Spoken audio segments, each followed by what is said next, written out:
जय श्री राम दोस्तों, आप सभी का फिर से स्वागत है एक और नई कथा के साथ। और मैं भगवान से प्रार्थना करता हूं कि आप और आपका परिवार हमेशा स्वस्थ रहे, मस्त रहे। तो दोस्तों, आज की कथा है, जैसा कि अभी सभी जानते हैं आप, कि अभी श्राद्ध चल रहे हैं। श्राद्ध और तर्पण, पितरों के बिना क्यों अधूरा है ये संस्कार। पितृपक्ष पितरों को याद करने का समय माना गया है।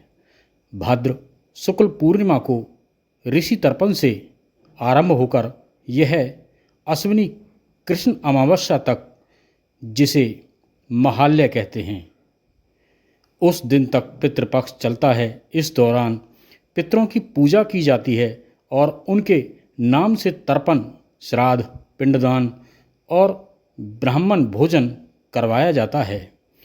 पितृ पूजा में कई बातें ऐसी हैं जो रहस्यमयी हैं और उन लोगों के मन में सवाल उत्पन्न करते हैं कि आखिर ऐसा क्यों होता है।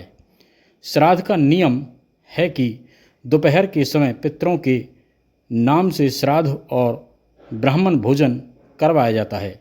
शास्त्रों में सुबह और शाम का समय देव कार्य के लिए बताया गया है, लेकिन दोपहर का समय पितरों के लिए माना गया है। इसीलिए कहते हैं कि दोपहर में भगवान की पूजा नहीं करनी चाहिए। दिन का मध्य पितरों का समय होता है। दरअसल पितर मृत्युलोक और देवलोक के मध्य लोक में निवास करते हैं, जो चंद्रमा के ऊपर बताया जाता है। दूसरी वजह यह है कि दोपहर से पहले तक सूर्य की रोशनी पूर्व दिशा से आती है, जो देवलोक की दिशा मानी गई है। दोपहर में सूर्य मध्य में होता है, जिससे पितरों का सूर्य के माध्यम से उनका अंश प्राप्त हो जाता है। तीसरी मान्यता यह है कि दोपहर में सूर्य अस्त की ओर बढ़ना आरंभ कर देता है और इसकी किरणें निस्तेज होकर पश्चिम की ओर हो जाती हैं, जिससे पितृगण अपने निमित्त दिए गए पिंड, पूजन और भोजन को ग्रहण कर लेते हैं। पितृपक्ष में पितरों का आगमन दक्षिण दिशा से होता है। शास्त्रों के अनुसार दक्षिण दिशा में चंद्रमा के ऊपर की कक्षा में पितृलोक की स्थिति है। इस दिशा को यम की भी दिशा माना गया है। इसीलिए दक्षिण दिशा में पितरों का अनुष्ठान किया जाता है। रामायण में उल्लेख मिलता है कि जब दशरथ की मृत्यु हुई थी तो भगवान राम ने स्वप्न में उनको दक्षिण दिशा की तरफ जाते हुए देखा था। रावण की मृत्यु से पहले त्रिजटा ने स्वप्न में रावण को गधे पर बैठकर दक्षिण दिशा की ओर जाते हुए देखा था। सनातन धर्म के अनुसार किसी वस्तु के गोलाकार रूप को पिंड कहा जाता है। शरीर को भी पिंड माना जाता है। धरती को भी एक रूप पिंड है। हिंदू धर्म में निराकार की पूजा के बजाय साकार स्वरूप की पूजा को महत्व दिया गया है, क्योंकि इससे साधना करना आसान होता है। इसीलिए पितरों को भी पिंड रूप मानकर, यानी पंच तत्वों में व्याप्त मानकर उन्हें पिंडदान दिया जाता है। पिंडदान के समय मृतक की आत्मा को अर्पित करने के लिए चावल को पकाकर उसके ऊपर तिल, शहद, घी, दूध को मिलाकर एक गोला बनाया जाता है, जिसे पाक पिंडदान कहते हैं। दूसरा, जौ के आटे का पिंड बनाकर दान किया जाता है। पिंड का संबंध चंद्रमा से माना जाता है। पिंड चंद्रमा के माध्यम से पितरों को प्राप्त होता है। ज्योतिष में मत यह भी है कि पिंड को तैयार करने में जिन चीज़ों का प्रयोग होता है उससे नवग्रहों का संबंध है।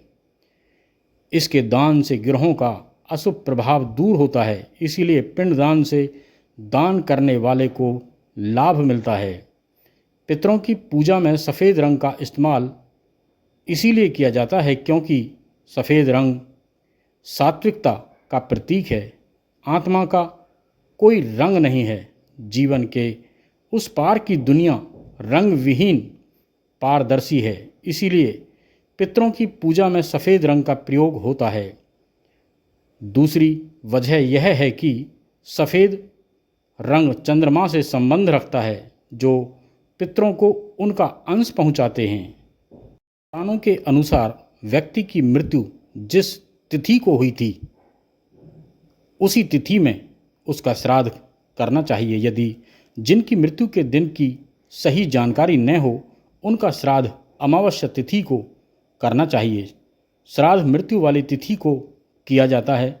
मृत्यु तिथि के दिन पितरों को अपने परिवार द्वारा दिए गए अन्न जल को ग्रहण करने की आज्ञा है, इसीलिए इस दिन पितृ कहीं भी किसी लोक में होते हैं, वह अपने निमित्त दिए गए अंश को वह जहाँ जिस लोक में जिस रूप में होते हैं, उसी अनुरूप आहार रूप में ग्रहण कर लेते हैं।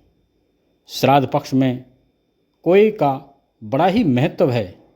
श्राद्ध का एक अंश कोय को भी दिया जाता है। कोय के संबंध में पुराणों बहुत ही विचित्र बात बताई गई है।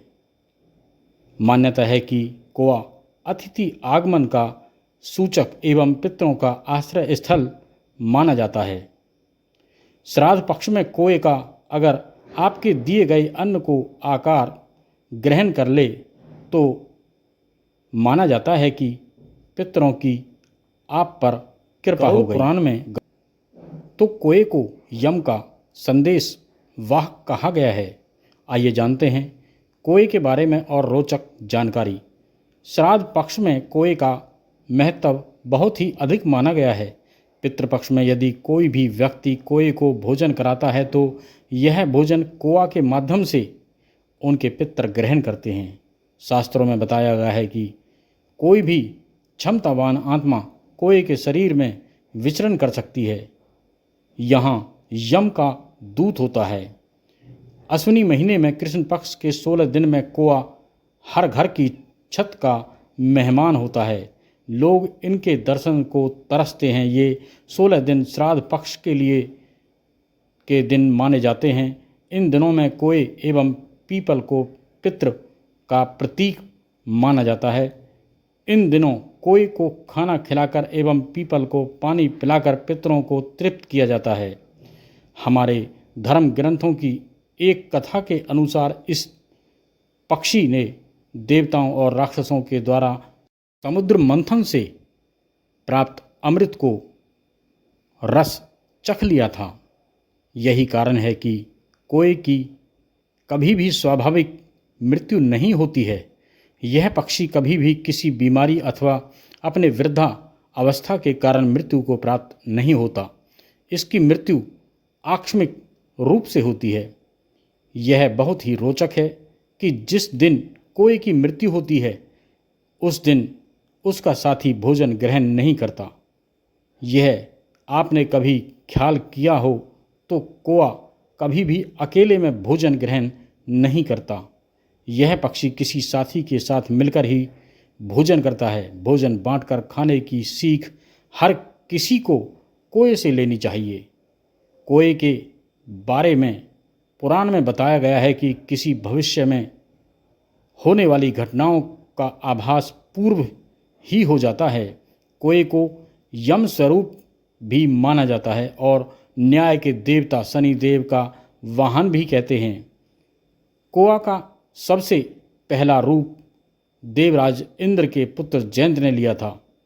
त्रेता युग में एक बार जब भगवान राम ने अवतार लिया और जयंत ने कोय का रूप धारण कर माता सीता के पैर में चोंच मार दी थी, तब श्री राम ने तिनके से जयंत की आंख फोड़ दी थी। जयंत ने अपने किए की माफ़ी मांगी।